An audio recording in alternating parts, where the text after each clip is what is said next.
Now, The Hunt Palmer Show. You are now listening to The Hunt Palmer Show on 104.5 ESPN Baton Rouge. Locking down the middle of the day. Live from the Mercedes-Benz of Baton Rouge studios. This is Hunt Palmer.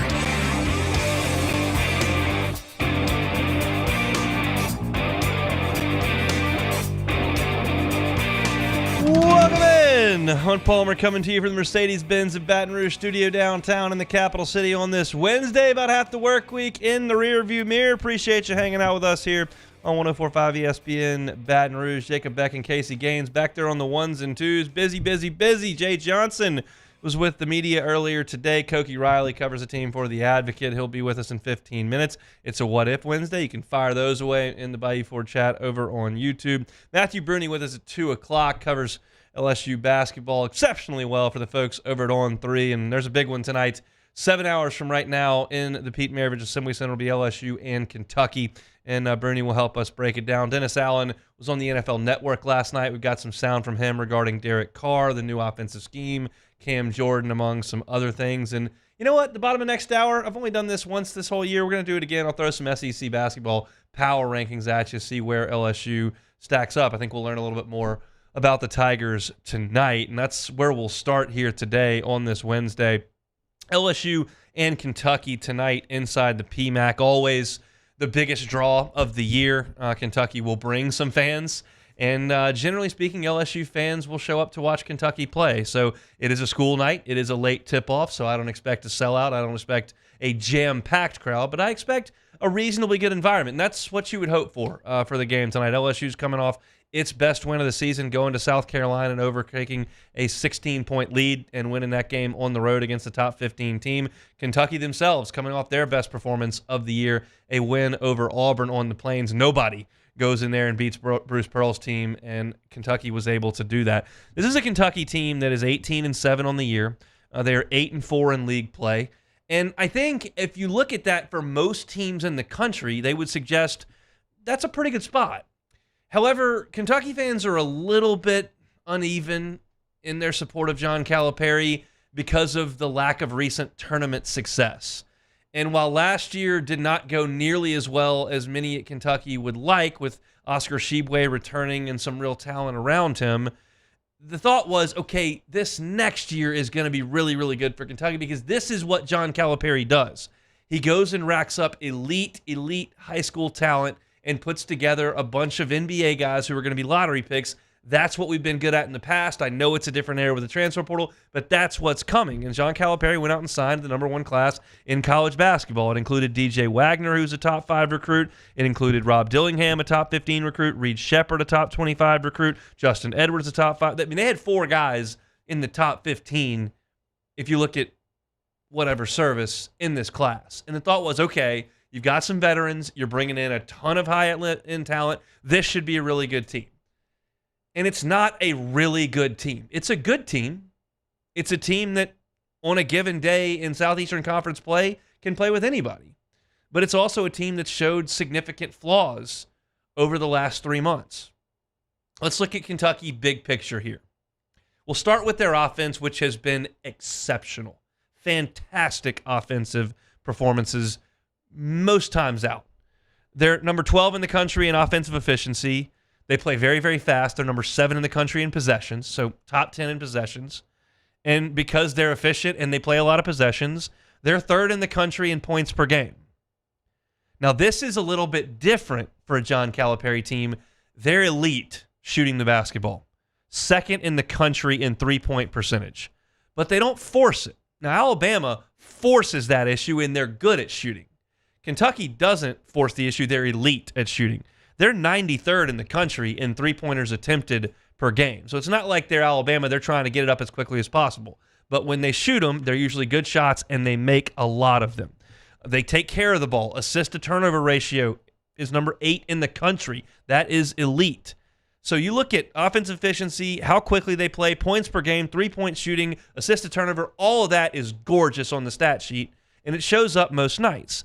There are 2 areas where Kentucky is not necessarily elite on offense. Offensive rebounding, they're 205th in the country, and free throw attempts per possession, 251st. So they don't offensive rebound a ton, and they don't get to the line a ton. This is the antithesis of some of John Calipari's best teams at Kentucky that rebounded like crazy. That team they had that almost went undefeated rebounded nearly 50% of their misses. I mean, that was their identity with Willie Cauley-Stein and Karl Anthony Towns, and they had elite size on the perimeter. I mean, they were fantastic on the board, and they drove and drove and drove and got to the free throw line a ton. This team does drive a little bit, but more so, they're dishing out to the perimeter. They're hitting jump shots. They're just very efficient and fun to watch on offense. It's a very, very good offensive team. Defensively, this team has been very, very poor at times. In terms of opponents' points per game, they are 304th in the country. Now, some of that goes back to the fact that they play a ton of possessions. They're top 10 in the country in possessions, but they're 300 plus in opposing points per game. They're 135th in defensive efficiency. That's not very good. They also put their opponents on the line a ton. Opponent free throw attempts per game, 287th in the country. That's a lot. There's another number they give a lot of. It's assists, 228th in the country in assists per possession given up. Those tell me 2 things. If you're giving up a lot of assists and a lot of free throws, what is happening? You're getting beat off the dribble. When you get beat off the dribble, it creates rotation, it creates assists, and you get out of position and you have to foul guys. They don't guard the dribble very well. Now, what do they do well? They're 9th in the country in block percentage. They will block shots, which suggests you're getting beat off the dribble as well. So that's big picture. That's Kentucky. That's what you're going to see tonight. Now we'll go back to their defense here and look at some of the big point totals they've given up. They played Kansas in Chicago, gave up 89. They played St. Joseph's in Rupp. I'm about to go through some games in Rupp Arena here. St. Joseph scored 88. Georgia scored 96. Florida scored 94. Tennessee scored 103. Gonzaga scored 89. All of those are in Rupp Arena. You look at a John Calipari team that's that athletic, that has given up that point total in Rupp, and not just to the best teams in the country. Yeah, Tennessee's really good. But Georgia, St. Joseph's, that's really poor. The question is, have they found something? Because in the last 2 games, Ole Miss came to Rupp and scored 63, and Kentucky went to Auburn and held them to 59. Maybe they found a little something on defense. Maybe those 2 teams just didn't play well offensively that day. We'll find out a little bit more tonight. Not that LSU's, the Warriors in their prime, but they're good on offense, and it's at home.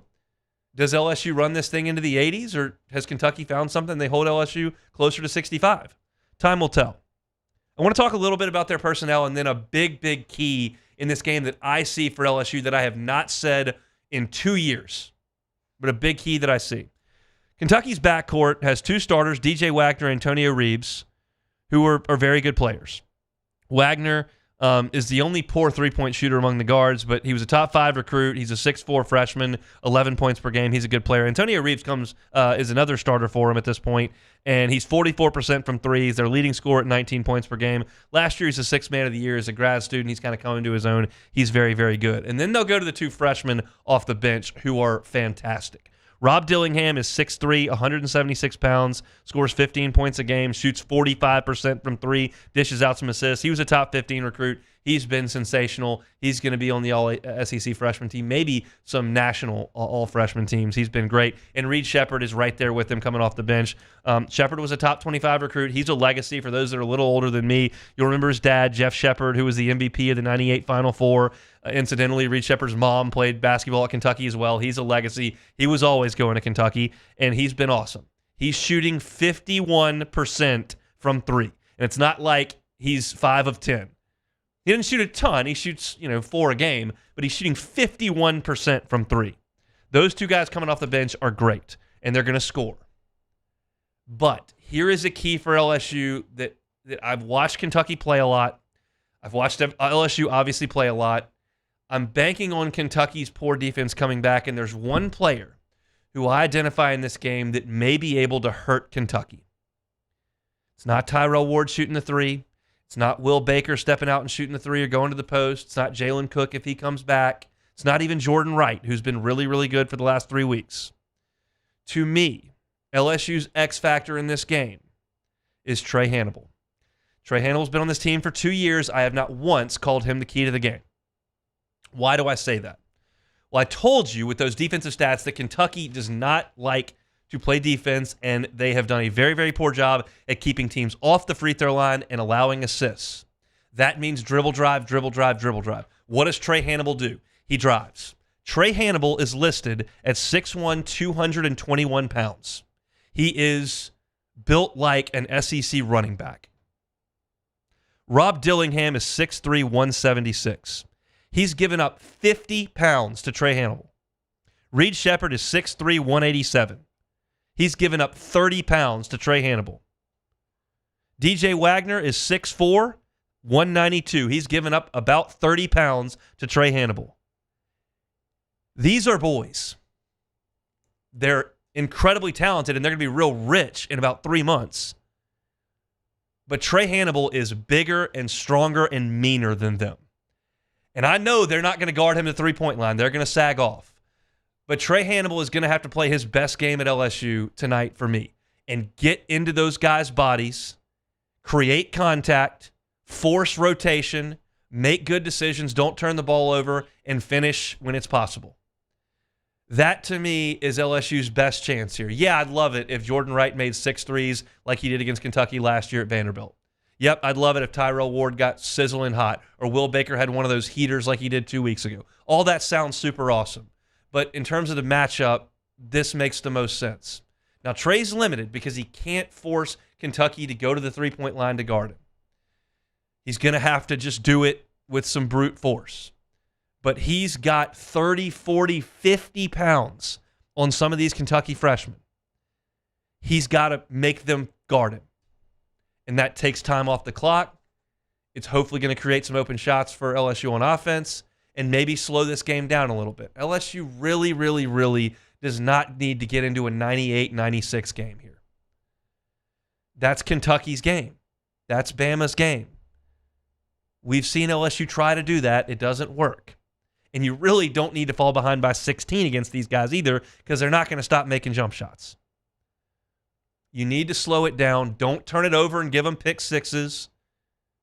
Don't force early threes that do long rebounds and Kentucky starts running because Kentucky's very comfortable doing that. I gave you the assist to turnover margins. Reed Sheppard's great in space. They'll find guys that can make shots, and they've got some front court guys as well. Justin Edwards was a top 5 player in the country out of high school last year. Incidentally, he's 6'8", and Trey Hannibal has 20 pounds on him too. Now, the X factor for Kentucky here on all this driving could be Ugonna Onyenso. He's their 7-footer. He's a sophomore. He weighs 250 pounds. He's got 50 blocks, and his minutes are going up, up, up over the last few weeks. And he's a problem because Trey Hannibal is still 6'1", and so he's given up a foot to a Kentucky's best shot blocker who's been really good of late. And if Trey continues to go in there and the guards don't foul him and then everyone gets erased by Onyenso, then, well, that's not great. Again, there is no perfect silver bullet here for LSU.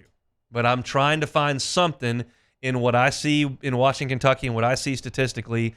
And to me, everybody's going to have to play very well. For LSU to beat Kentucky, everybody's going to have to play well. But I like Trey Hannibal's matchup against some of these guys that haven't been great defenders all year. Now, if Kentucky's really turned a corner and they're the same defense that played against Ole Miss, or they're the same defense that played against Auburn, and they hold LSU to 63 points, turn out the lights. Ball game. They head back to the Bluegrass, LSU back to the dorm. But I would like LSU to try to play this game in the high 70s. That's going to require some discipline, some ability to control the tempo, and maybe a few missed jump shots from one of the best shooting teams in college basketball. We'll see. Kind of my thought on this thing. We'll get more thoughts on it as we get Matthew Bruni in here at 2 o'clock. I made every effort to get a Kentucky beat writer on. I had 3 guys tell me no, so that's the best I can do. You're getting Hunt's breakdown of this one and not necessarily what they're thinking up in the Bluegrass, but it should be a fun environment in the PMAC. There are still really a lot of tickets available if you'd like to go out and thinking, oh, I didn't realize Kentucky was in town. If you're kind of checked out or you're locked in on baseball these days, go out and see this team play. It should be a fun environment in the PMAC coming up tonight. Jay Johnson met with the media earlier today out at the box. Koki Riley was there. He'll join us for his weekly chat coming up next. You are now listening to The Hunt Palmer Show. Audio Video Security Solutions, avssla.com.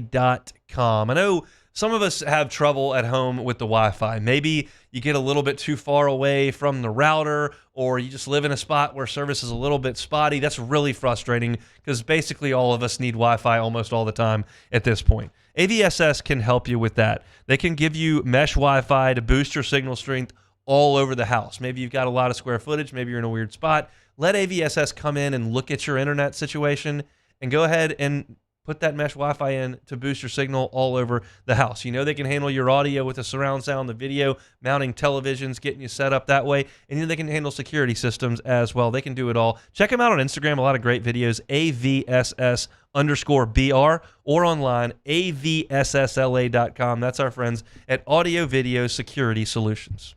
In times of need, get a full list of phone numbers, websites, and other important emergency information on the Demco Stormwatch page at 1045ESPN.com. Gulf Coast Bank and Trust is giving our customers the power to bank anywhere, anytime during this challenging event. And we're right there with you. Our mobile banking app is a smart way to manage your money and time. Gulf Coast Bank and Trust, the bank that cares about you.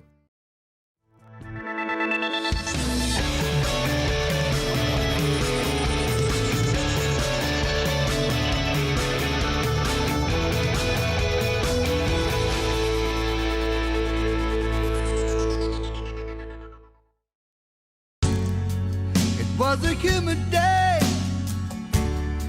barefoot children play, looking for that summer shade.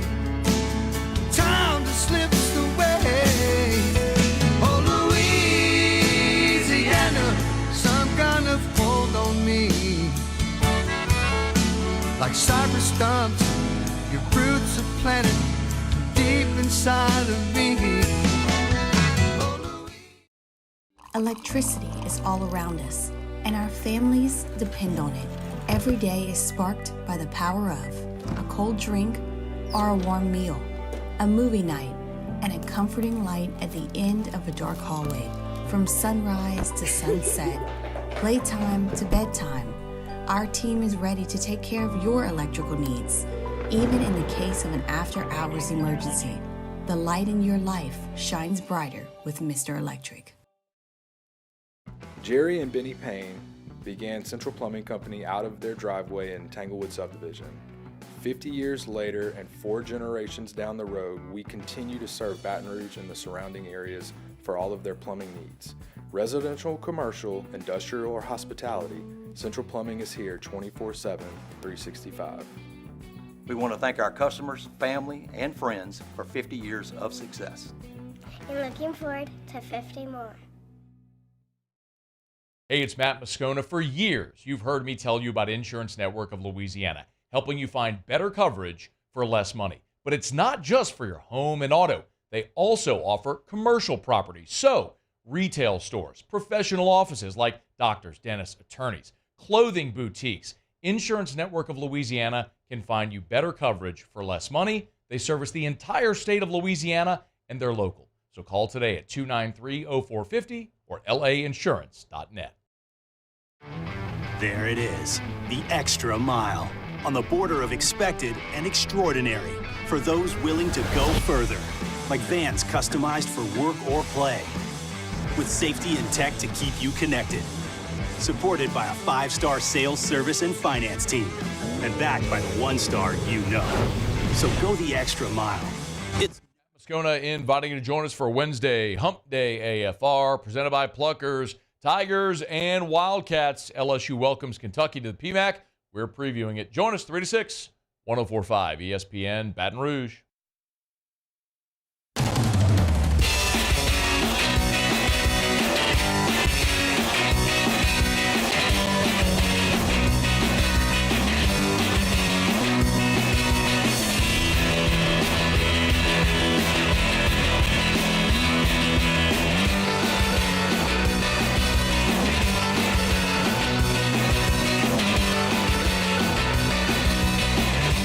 You're listening to the Hunt Palmer Show on 104.5 ESPN Baton Rouge.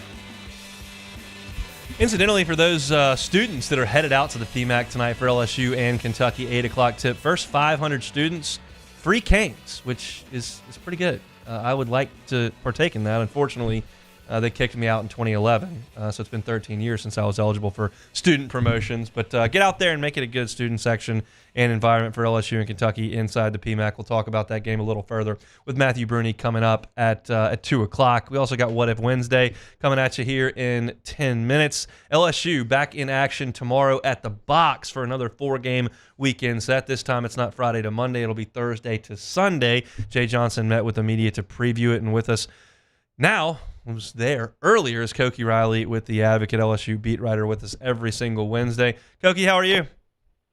Doing great. How's it going? Going well. I heard some of Jay's press conference, not all of it, but sounds like they're going to leave Friday and Saturday alone with Thatcher Hurd and Luke Holman. Thursday, going to see a little Gage jump. What can you tell us about that? Yeah, with Gage, I think sort of the thinking in having Gage start Thursday and not move up Thatcher or move up Luke was just because, like, it's really early in the season, and there's no reason why you should be extending these guys.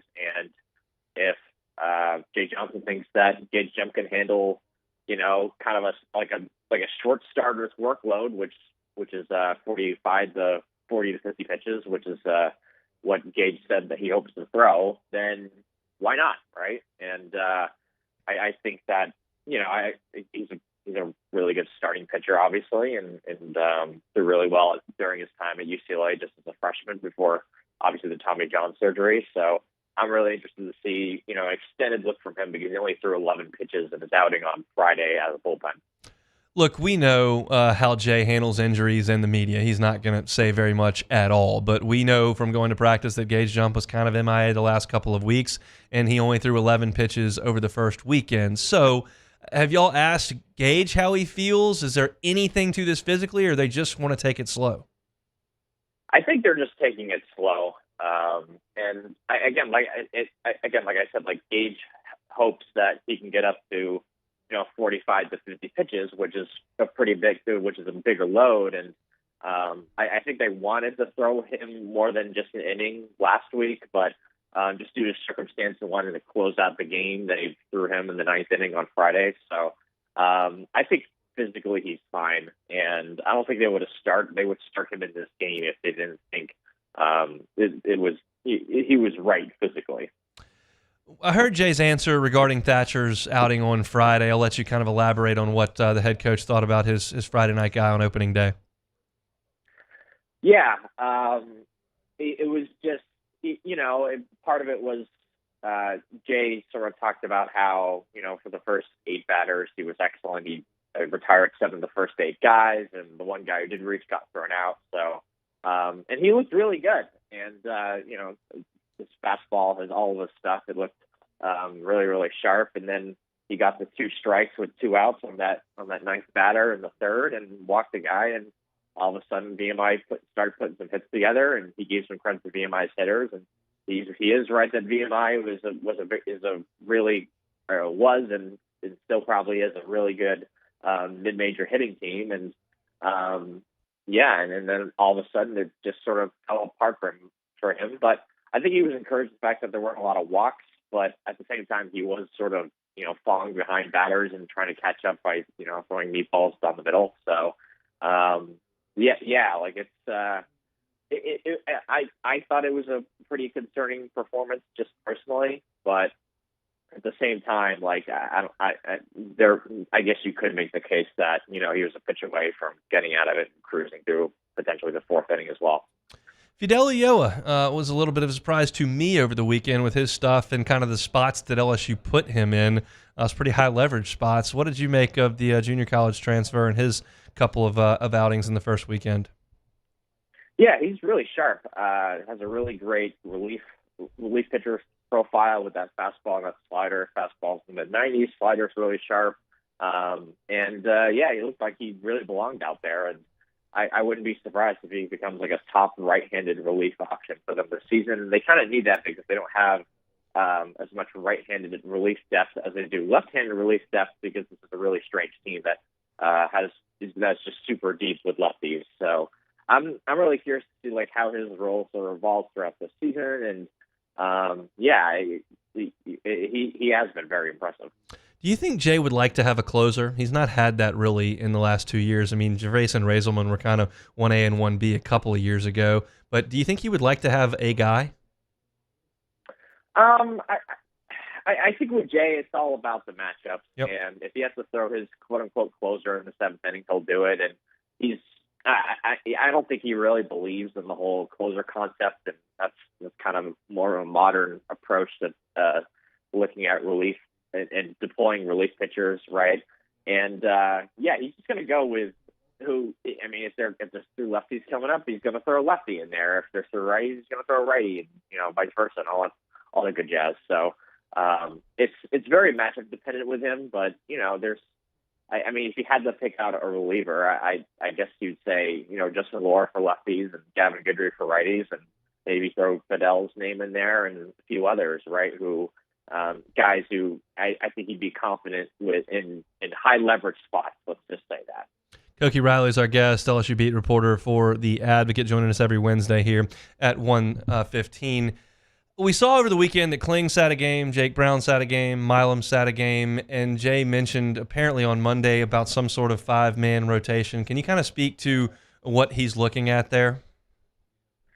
Yeah, I'm kind of curious to see who the fifth guy is. I guess it's Max Bingham, but I'm not 100% sure. It's 4 guys for 5 spots, 3 guys for 2 spots. However way you look at it, or even 2 guys for 1 spot when it comes to the starting lineup. And part of it's going to depend on the matchups. Part of it's going to depend on just resting guys and making sure everyone's healthy. I think Stephen Milam emerging as, I won't say it has created this problem, but it's definitely created this sort of conundrum for Coach Jay Johnson to sort of figure out, in that you have Milam, who started 3 of the 4 games at second base, but you also have Josh Pearson, who can play second base, but played actually most of last week in the outfield. He played 2 of the 4 games in the outfield, sat another one, and started second on the opener. Then you have Jake Brown, who can play all 3 outfield spots. He played center in the game that Kling sat. He played mostly right field, though when he did play, he also sat out a game when they moved Pearson to the outfield and started Milam. So, it's kind of like, because of Pearson's versatility, you kind of now had this competition, I guess, between Milam and Brown for the last starting spot. And if you want to extend that, you can say, Pearson's also fighting for a spot, and Paxton Kling's also fighting for a spot. The fifth guy, I'm not 100% sure who the fifth guy would be, but that person, and Mac Bingham maybe it's Hayden Travinsky if they want to move one of these guys to DH, would be also sort of in this mix of guys. But it sounds like they do legitimately have, at least 10 guys that they're very comfortable with starting on a day-to-day basis, which that might be more than what I expected them to feel or were to be heading into the season. Anything else you heard today from Jay or from any of the players that you talked to that may pique your interest that you may be writing about here before they get ready to go for 4 more in 4 days? Off the top, I mean, not a ton else really stood out to me, if I'm being 100% honest. Fidel spoke with us for the first time, and it was interesting sort of getting to hear his perspective coming from Northern California, and apparently the junior college he went to, San Joaquin Delta Community College, if I'm remembering that right. It was like 15 minutes away from his house. So coming to LSU has been a transition, even though he says he's oh, for sure. Even though he says it's been a fairly easy transition for him. So that was interesting to hear. And do we have any indication? I know that Jay said earlier that he was on a visit to a different school when he committed to LSU. Do we know where he was? We kind of tried to figure that out today, but we didn't really get a straight answer to that. That's a classic story. Sometimes you do, sometimes you don't, right? Like we know, like that Tommy was supposed to go to Tennessee after his visit to LSU, and he just sort of canceled it and committed to LSU on the spot, for example.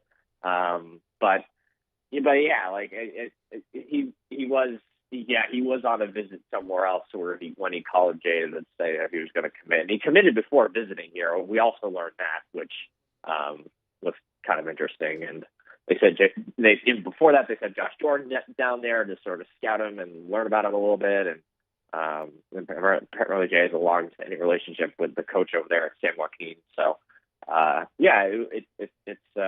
it's a very, very interesting story from a guy that really no one talked about, if we're being really honest here, heading into not just the season, but really during the offseason, no one really talked about this acquisition. And now he's become probably one of the most valuable relievers on a team that already has tons of relief depth. We appreciate the insight, Koki. Enjoy some baseball this weekend. We'll talk next week. Awesome. Thanks so much, Hunt.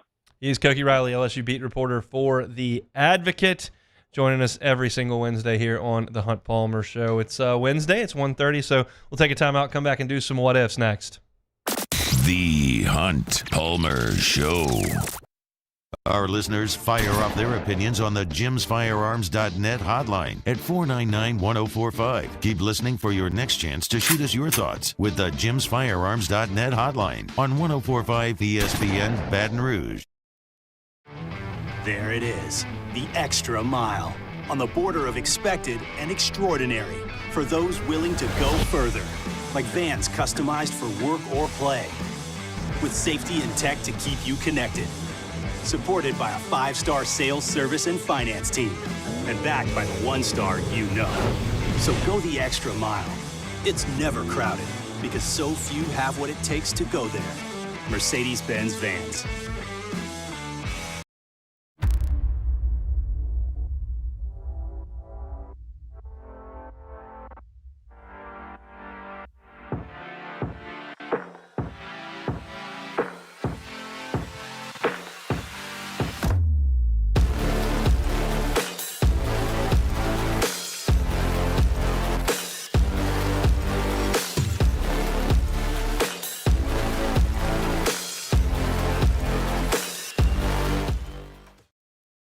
BRAC teamed up to reimagine your parks, and you imagined big.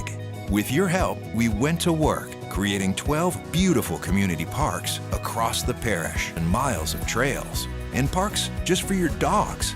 There are more places to splash, to explore, to run wild, and even soar. You imagined, we delivered. Gold. BRAC, your #1 park system in the nation.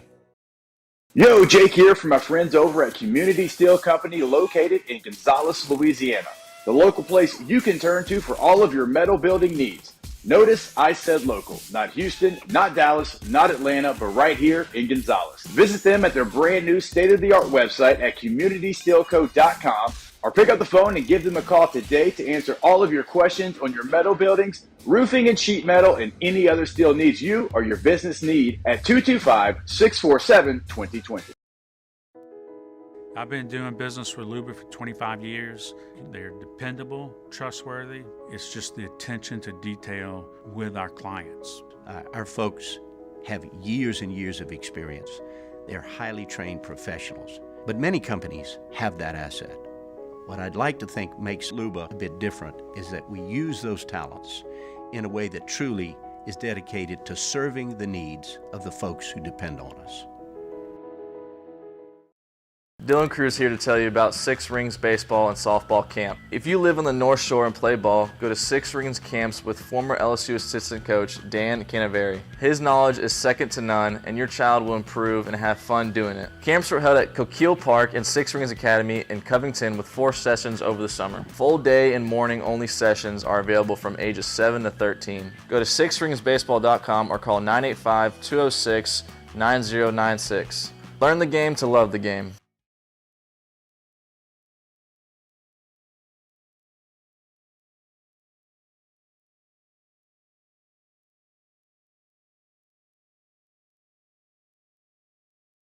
Easy. And you get unlimited 5G data, $25 a line for 4 lines on the unlimited plan at an amazing price with no contracts. Should you switch to Total by Verizon? Definitely. Find a store or switch suavemente at totalbyverizon.com. Monthly rate when you activate with autopay plus taxes and fees. Discount begins the month after you enroll. Additional terms apply. See website for data management practices. Off the Bench with Jacob Hester and T-Bob Hebert. Mornings from 7 to 10 on 104.5 ESPN Baton Rouge. Spencer Callahan is the one to see. Call 387-2323. 121-126-74. Offices in Baton Rouge. The Thursday edition of Off the Bench will recap LSU and Kentucky in the PMAC, and we'll talk New Orleans Pelicans as they get back into action following the All-Star break. We'll also be joined by LSU Executive Chef Michael Johnson for our weekly Munchie segment. Off the Bench, 7 to 10 a.m., 104.5 ESPN.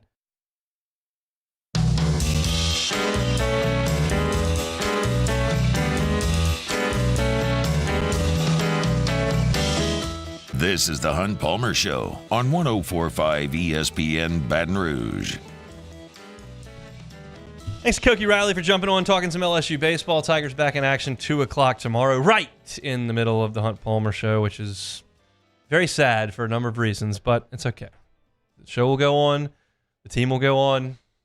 We'll just have to coexist for an hour a few more times. Your heart will go on. It really will. But I'm sad about it. That's all right. I wish they would play at 7 o'clock. It'd just be easier for me to watch. But that's okay. We'll get over it tomorrow. Matthew Bruni talking basketball at 2 o'clock. I gave my thoughts on the Kentucky Wildcats a little bit earlier in the show, so you can go back and catch that if you missed it. But it's time for a little What If Wednesday.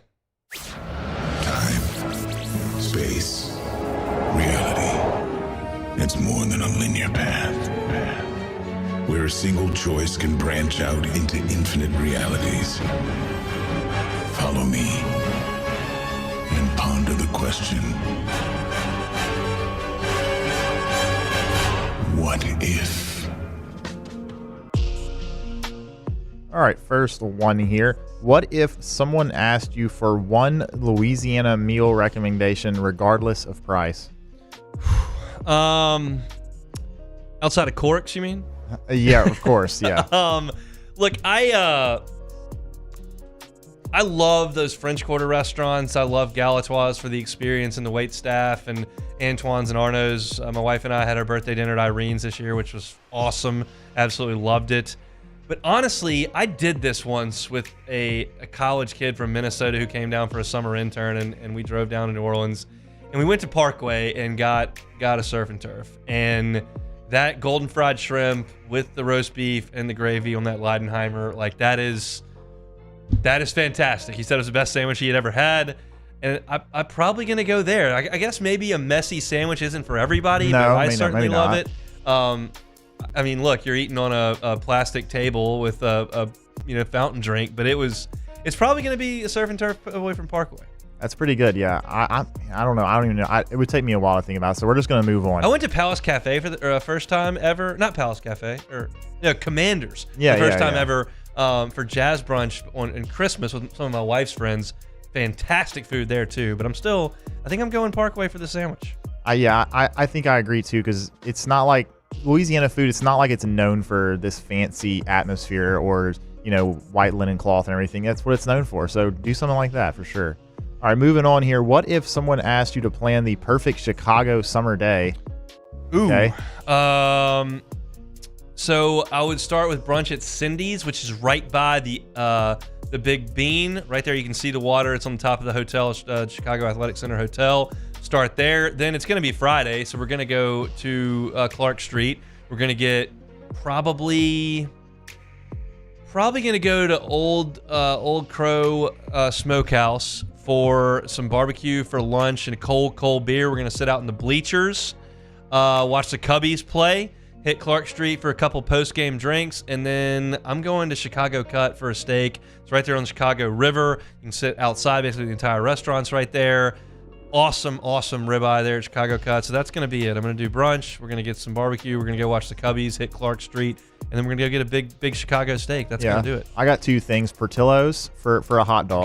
Good. And then maybe some deep dish. I know a lot of times people say some of it's overrated, but I think deep dish is I pretty like solid. deep dish pizza. I mean, I like New York style pizza too. I like Detroit style pizza. Like I like pretty much every style of pizza. And I've only been to Portillo's twice, but I've gotten the Italian beef every time instead of the hot dog. I can change that up next time. Change it up. And also they have a cake shake, which is literally a shake that they put they get a giant piece of cake and blend it together in a shake. It's like 5,000 calories, but it's incredible. On vacation, they don't count. Exactly. All right, next one here. What if you asked to go to the basketball game Saturday during your move?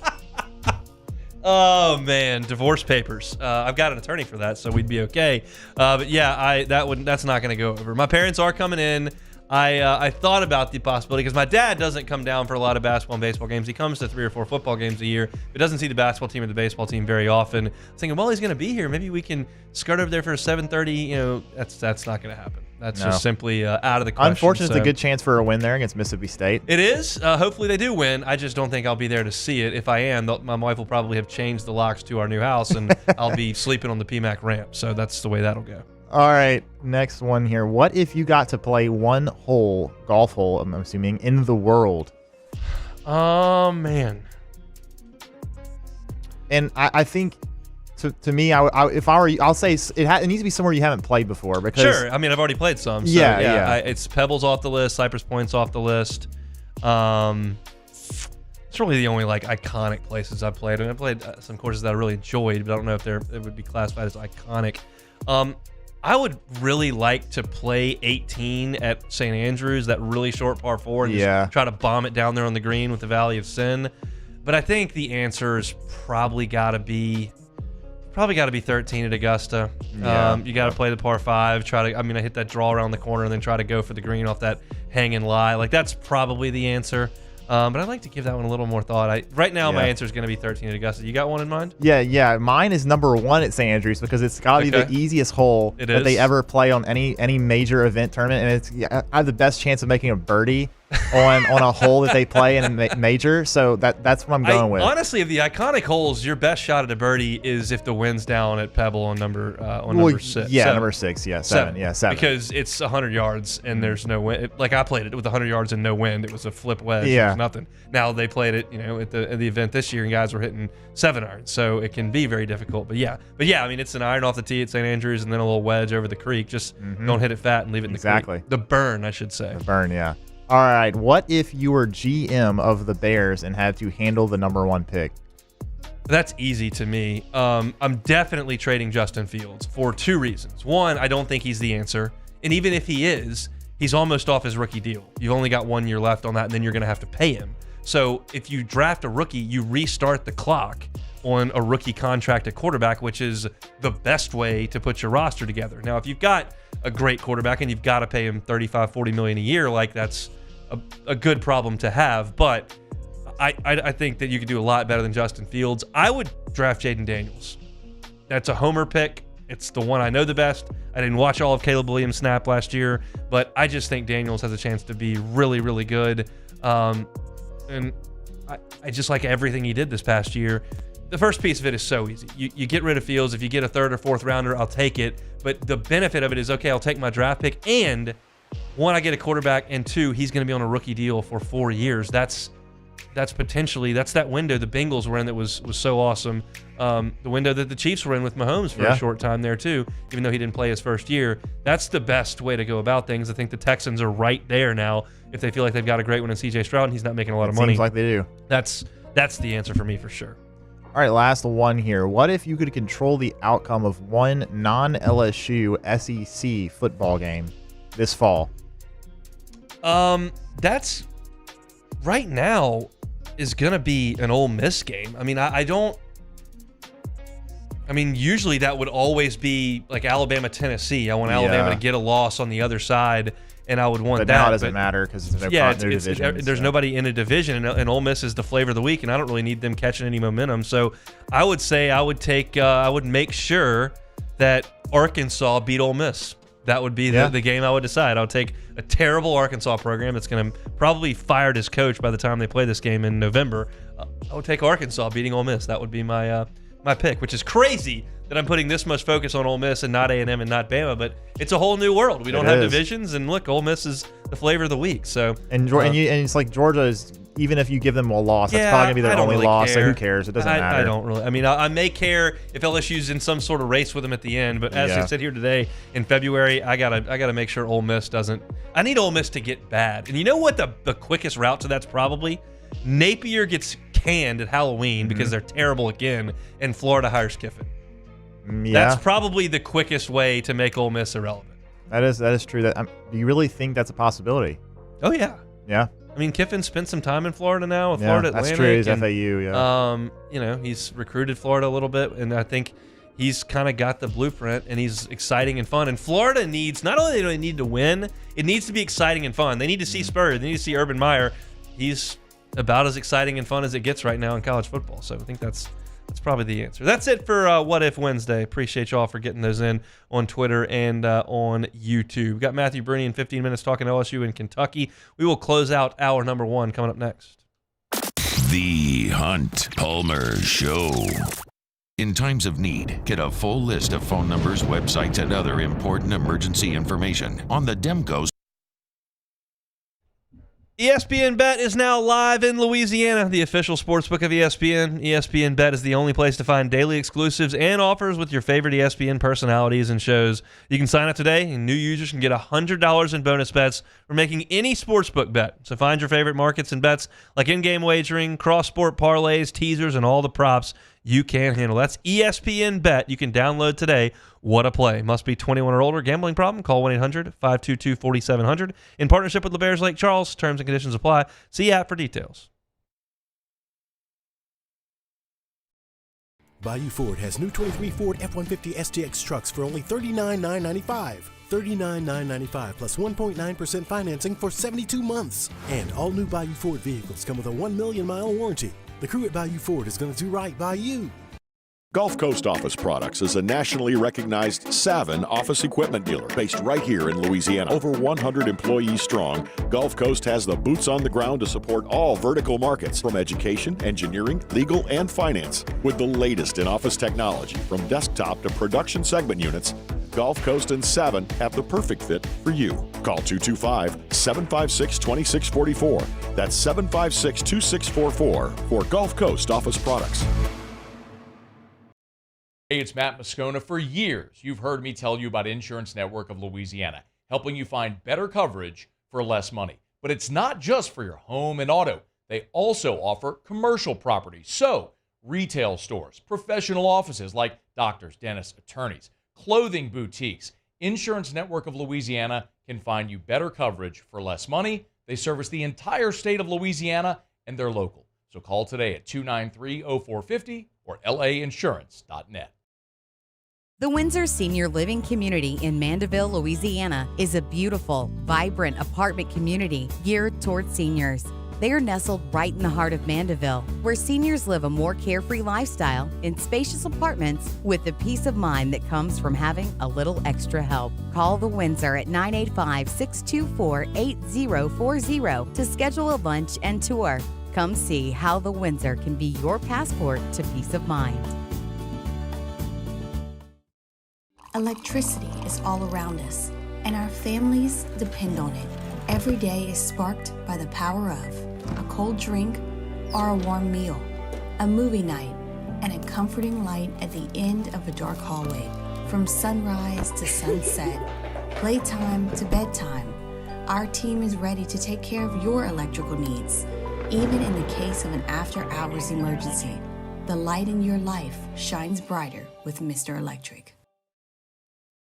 Jerry and Benny Payne began Central Plumbing Company out of their driveway in Tanglewood subdivision. 50 years later and 4 generations down the road, we continue to serve Baton Rouge and the surrounding areas for all of their plumbing needs. Residential, commercial, industrial, or hospitality, Central Plumbing is here 24/7, 365. We want to thank our customers, family, and friends for 50 years of success. And looking forward to 50 more. Bayou Ford has new 23 Ford F-150 STX trucks for only $39,995. $39,995 plus 1.9% financing for 72 months. And all new Bayou Ford vehicles.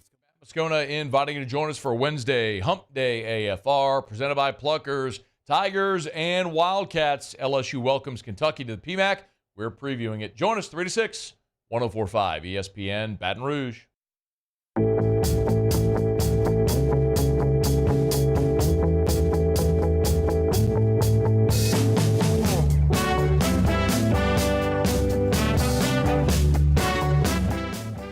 This February, 104.5 ESPN Baton Rouge and Citizens Bank and Trust are here to offer you a holiday rebate to the tune of $1,000 in cash to help out.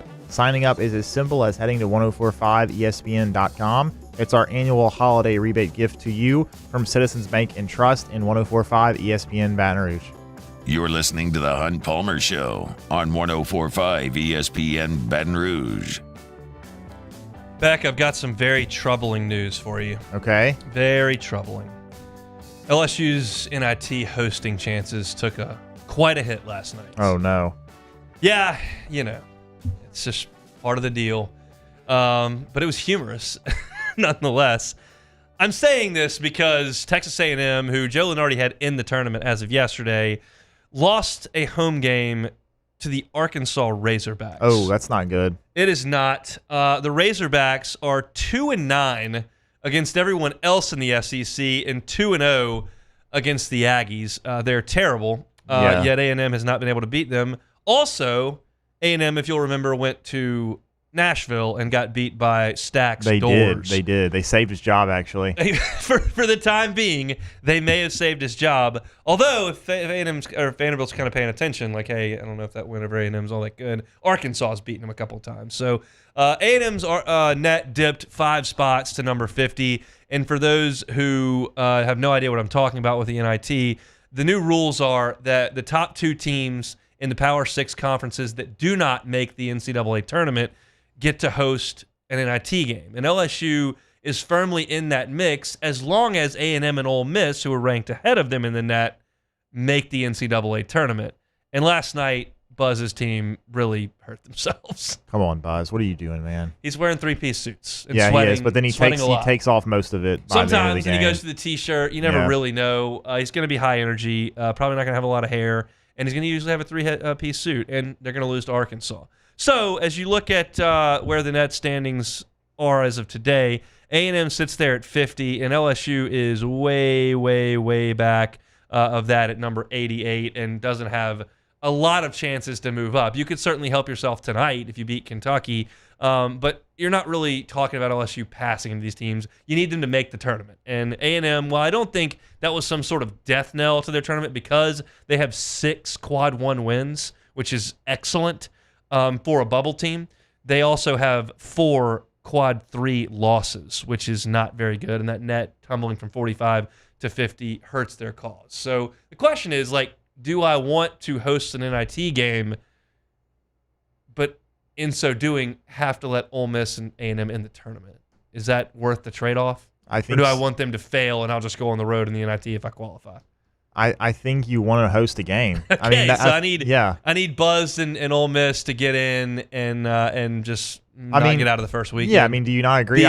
Be a footnote in tournament history for this year. Yeah, even though it was one of the lowest highlights of Will Wade's tenure, but that game against UL in the PMAC was a good game, and it was high energy. I remember that game. Well, and that game I think brought a new energy because Marlon and Wade got into that it. Helped, for sure. And then Wade went on his huge rant after the game about rolling RPI and how they don't need to play Louisiana Lafayette and how we have an arena, not a gym, and the whole thing. And Yeah, and now all of a sudden you look up and I'm searching the net, and McNeese is number 51, right behind A&M at 50, and Joe Lenardi's got him in as an at-large. Bayou Bandits. That's them, the Bayou Bandits. Cowboy Willie, apparently. Yeah, so I was watching the game at the at Pluckers last night, and it was funny to watch the A&M melt online after they are fully invested as a fan base in firing Buzz a year after he went, I believe, 15-3 in SEC play. Maybe they went 14-4 in league play last year and were like a 5 seed in the tournament. And they want to fire immediately because apparently A&M sort of basketball blue blood. They were 15-3 in the conference last year. 15-3 in the league last year. They did lose in the first round though. Yeah, but they still went 15-3. That's 40 minutes of basketball. Yeah. And so apparently A&M thinks it's Kansas or something. They think they're Duke, and by the way, all of them are suggesting online, well, at least we have baseball. What do you know about your baseball team? They sucked last year too. Yeah. This A&M, like this fan base that has this sense of entitlement, like they're going to be really good at, like, know your spot. A coach that got your team to 15-3 in the league can't be kicked out the door a week later. And by the way, a lot of the funds that you think you're going to use to buy out Buzz are already in Jimbo Fisher's pocket, and he's out at the ranch with his cattle or whatever he does on the ranch. I don't know what Jimbo does on the ranch. But yeah, probably nothing. But there are a lot of funds that are tied up in buying out football coaches and paying new ones. So I don't think you're going to can your basketball coach who just went 15-3. But I guess that's the beauty of fans. I cringe when I have to deal with the LSU side of that. I laugh when I watch the other side of it. It's just kind of the way things go. Tennessee played with its food a little bit last night, but they did beat Missouri by 5 points there. And Missouri stayed 0-13 in Southeastern Conference play. Still crazy. It is. That's nuts to go 0-13. That's very, very bad. We'll crank up hour number 2. Dennis Allen had some things to say about the Saints' new offense and how Derek Carr will adjust. We'll get to that later. SEC Hoops Power Rankings coming. But Matthew Bruni talking LSU and Kentucky. That's an 8 o'clock tip-off tonight in the PMAC. Matthew covers LSU 4 on 3, part of the Bengal Tiger crew, and he's with us after Sports Center. Come back with us on a Wednesday edition of the Hunt Palmer Show.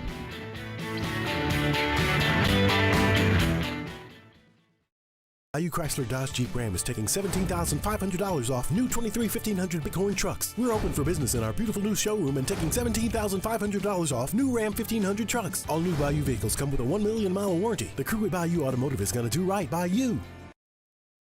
Happy New Year from your friends at Front to Back Boat Service. And what better way to kick off your new year than by taking your boat to the next level? Get the boat of your dreams, and that's where Front to Back comes into play. You want that spot lock trolling motor that's going to keep you right there on the water where you need to be. How about some forward-facing sonar that actually shows you the fish before you even cast? Custom stereo jobs, all of it. Sherman family's been doing it for 38 years. Go to fronttobackboatservice.com.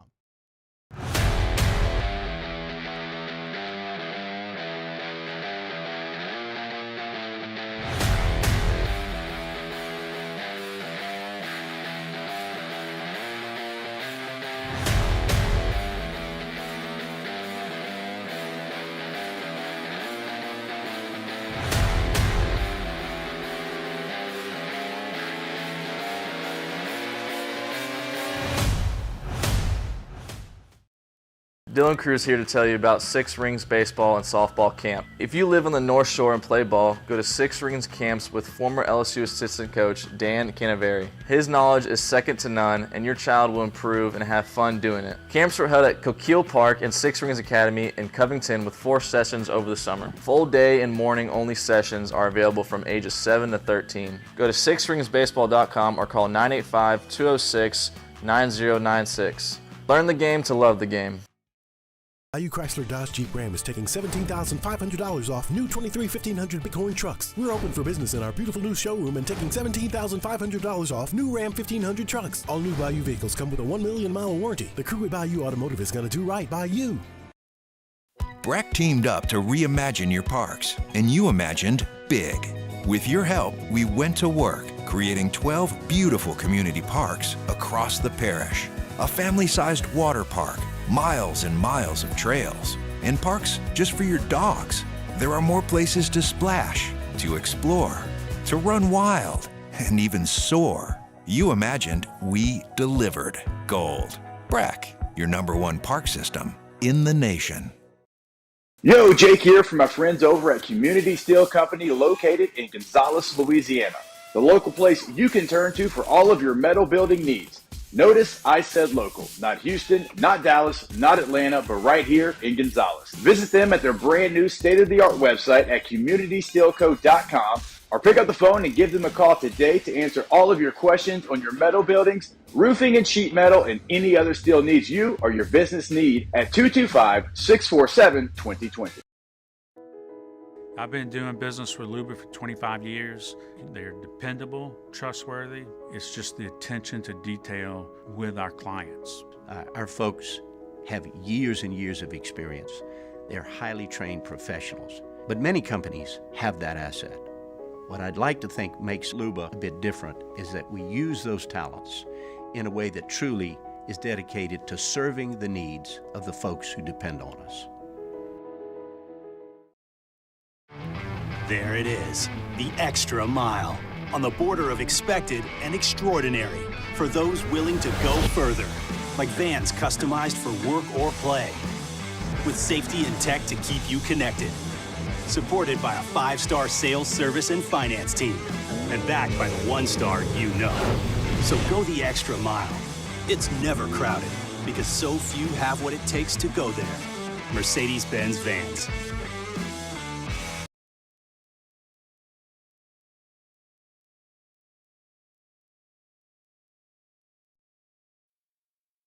Is Sports Center.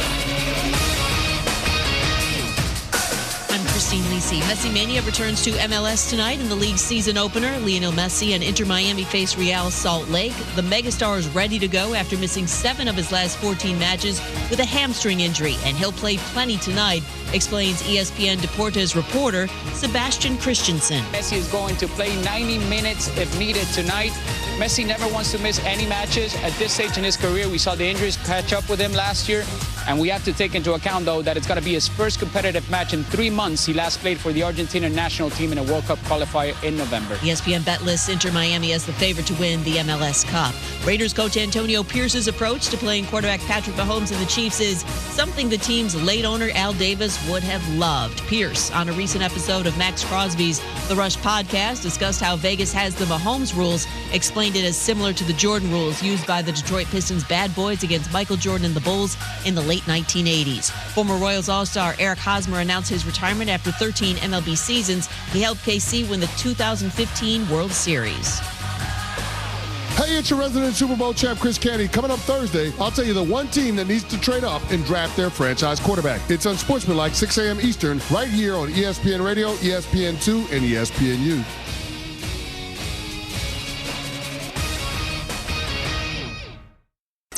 Ladies and gentlemen, may I direct your attention to something quite extraordinary? Now, the Hunt Palmer Show. The Hunt Palmer Show on 104.5 ESPN Baton Rouge. Live from the Mercedes-Benz of Baton Rouge studios. This is Hunt Palmer. Hour number 2, Hunt Palmer Show on a Wednesday. Half the work week in the rear view mirror. Appreciate you hanging out with us here on 104.5 ESPN Baton Rouge. If you missed any of the first hour, catch it on demand. 104.5ESPN.com's on demand tab. Apple Podcasts, Spotify, Google, wherever you find your sound, or, of course, on YouTube, you can find us. I opened the show kind of breaking down the Kentucky Wildcats. It's a big one tonight for LSU inside the PMAC. They will see John Calipari's Kentucky Wildcats covering LSU for the Bengal Tiger, part of the On3 Network, as Matthew Bruni joins us to talk all things hoops from time to time and does so now on the Jim's Firearms Hotline. Matthew, how are you? Hey, Hunt, I'm doing great. Went to the Jay Johnson press conference and Kim Mulkey, and then we had Matt McMahon yesterday. So I know all the coaches very well now.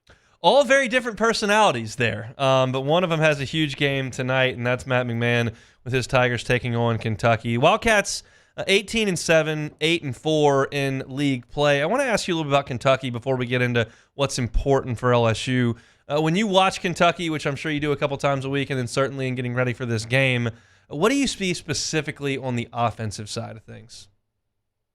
Yeah, there's just a sheer amount of talent they have on the court. For those who don't know, they have 2 lottery picks in the NBA draft coming up, Rob Dillingham and Reed Shepard, 2'6'3" guards who are shooting the ball incredibly high rates. Reed Shepard's at 51% from three on 105 attempts.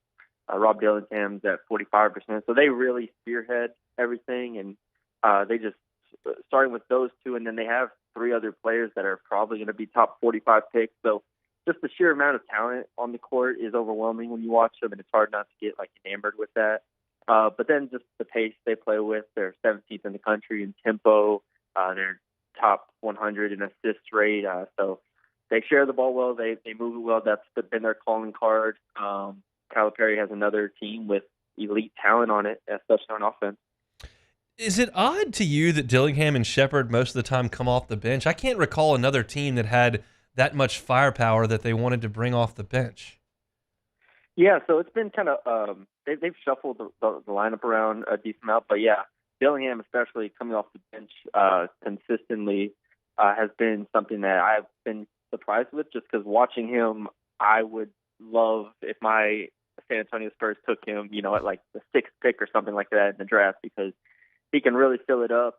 You have two guys, like you said, that can just not only shoot the ball, but score in a variety of ways. Their big problem, which, we can talk about later, but their big problem has been, on the defense side of the ball as kind of undersized wings, in the SEC. You're playing a lot of physicality, a lot of physical guards that maybe can give you some trouble on that end. So I think Cal's just trying to figure out the defense side of the ball first, because he knows they can score at will. Let's talk about the defense, because they held Ole Miss to 63 and Auburn to 59. Do we think they may have turned a corner there, or just a couple of poor games from those two teams' offenses? Yeah, I think there is something to it, because it did seem sustainable. Like Auburn and Ole Miss both shot under 40%. They did a really good job at keeping them out of the paint, and part of that is because of the 7-footer they added in the middle, Ogana Onyenso. There you go. Yeah, they added him. He had 10 blocks against Ole Miss, and he's played throughout the year, but it was two of his highest minutes in those games. So he leads the conference in block percentage, and so that adds a whole different element. Now they have a 7-footer just standing in the middle and blocking shots now. Here was my kind of thought in the first hour. I'll run it by you. Trey Hannibal's got 50 pounds on Dillingham. He's got 30 on just about all the other guys in the backcourt for Kentucky. He's like 23, and they're all 18 or 19. Mm-hmm. I know they don't have to guard him on the three-point line, but if I'm Matt McMahon and I'm Trey Hannibal, I'm saying you're going to have to guard him off the dribble all night and try to get in front of him. He may be able to dish it out, draw fouls. I realize he's not the most complete offensive player, but he feels like a bit of a tough guard for Kentucky, and I would try to start there. Your thoughts? Yeah, I agree. Him and Jordan Wright are both stronger, older, and obviously what they did against South Carolina I thought was fantastic. And South Carolina is a really good defensive team. Just the way that they were attacking the paint and set the tone, I thought, really throughout the game. Now, they had that stretch in the first half where they didn't score, but they never really gave up on attacking the rim and getting to the foul line. They had 12 offensive rebounds, and I thought they won that game in the paint. So I agree. I think they are going to make these guards work for Kentucky and just kind of drive it through their chest. And then the question becomes, is Onyenso for Kentucky, can he block, 10 shots again, or are they going to be able to kind of get to the rim and work around him? Can Will Baker maybe space him out? I do like LSU's offense going against this Kentucky defense, even though, the Wildcats have had a couple good games. So the question is, at what pace does